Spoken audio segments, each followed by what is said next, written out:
Sobrang saya ko. Alam mo, Lynette, hindi pa rin ako makapaniwala na kasal na tayo.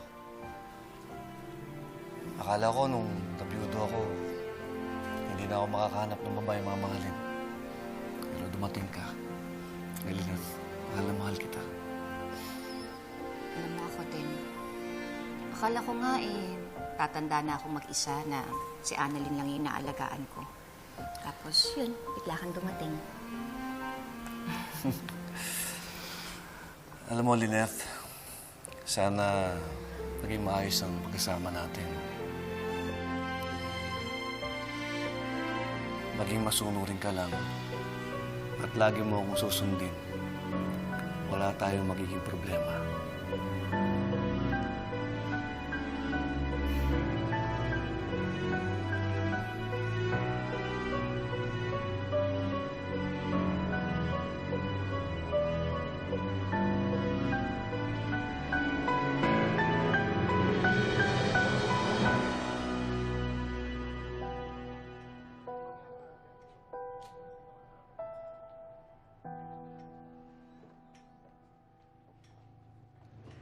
Ma'am Giselle, Sir Pepe, Hello. good morning po.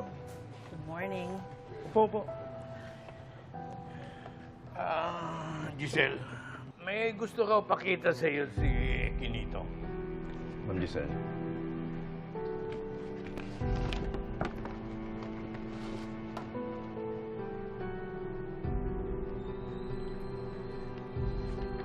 Ma'am Giselle, nag-request lang po ako ng ilang papeles tungkol kay Lander Soler. Oh my gosh! Totoo bang lahat ng ito? Saan mo ito nakuha? Yes, Ma'am Giselle. Legit po ang lahat ng yan.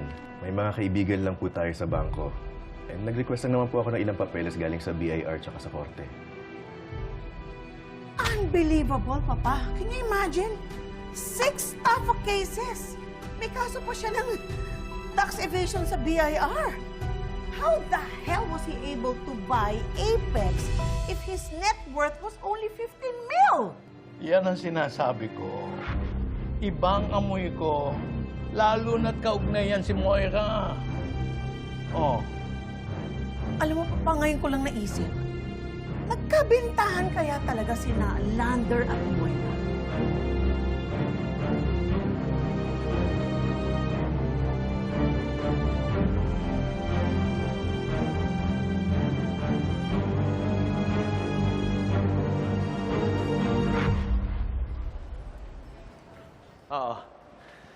Yes, I'm on my way there.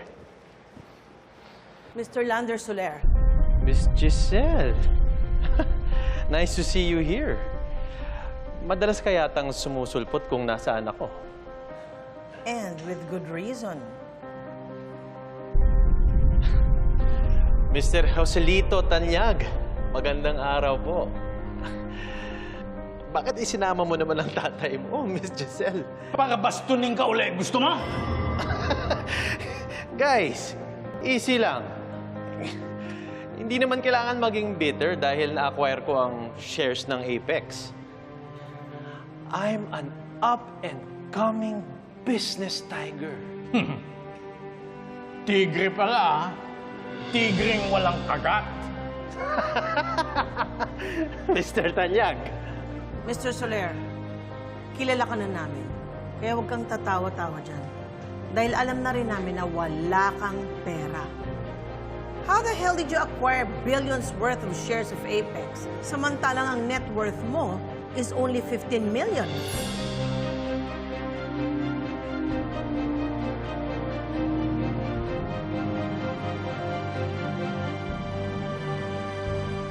Magsabi ka ng totoo. Nagkabilihan ba talaga kayo ng shares ni Moira?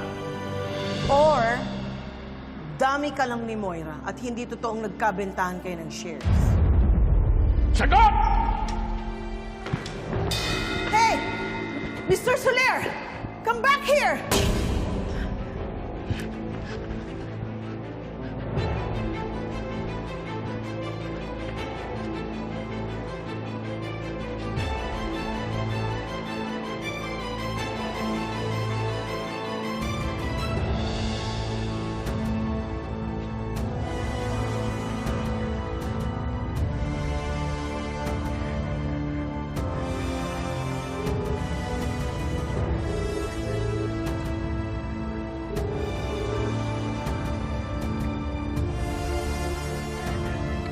Moira, sumagot ka!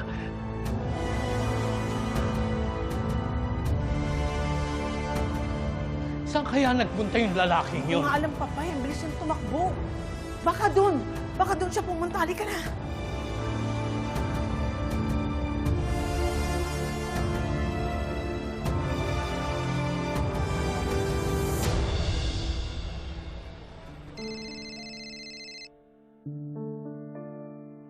Mom! Ano tong narinig ko na pinaglinis mo daw ng kotse yung mga first-year residents? Is that true? Saan mo naman narinig yun? Just answer me. Yeah, okay. So I did. So what? Mommy, are you in your right senses? That's abuse of power! Zoe, huwag kang OA. Di ba pinagawa din yan sa'yo dati? Imagine, the daughter of the owner of Apex naglilinis ng kotse. So why can't they do it? Mommy, kasi nakakababa yun ang moral ng mga doktor.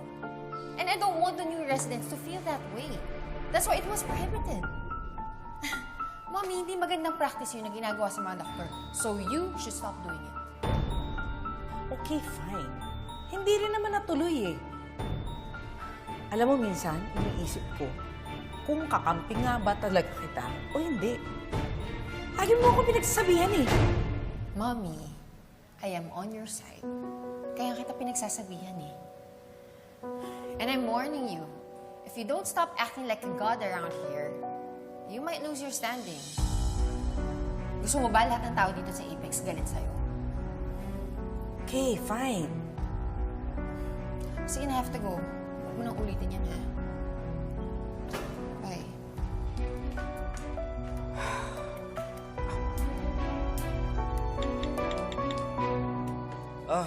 Annalyn, sige, pasok. Regan. Ito yung guest room namin, pero wala naman akong guest eh. Kaya ginawa namin tambakan, pero... Sorry akala ko lilinisin ni Manang bago siya umuwi ng probinsya. Pwede ba labas muna kayo? Ligpitin ko lang itong mga karat dito. Dok. Kami na po ni Regan yung bahalang maglinis po dito. Mabilis lang to, Dok. Pinas lang to sa amin. Annalyn, pasensya ka na. Itong aircon, alam ko ito yung sira eh. Pero mamaya papalitan ko yan. Dok, hindi na po. Okay lang po ako sa electric fan. Sige, paano? Iwan ko muna kayo. Check ko lang ang nanay mo, ha? Kayo nang bahala dito. Sige po, Dok. Sige Dok, po, Dok. problema.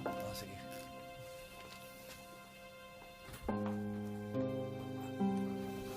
Dok, grabe, no? Laki talaga ng kwarto mo. Lalo na siguro pag nalinis to, ang ganda nito.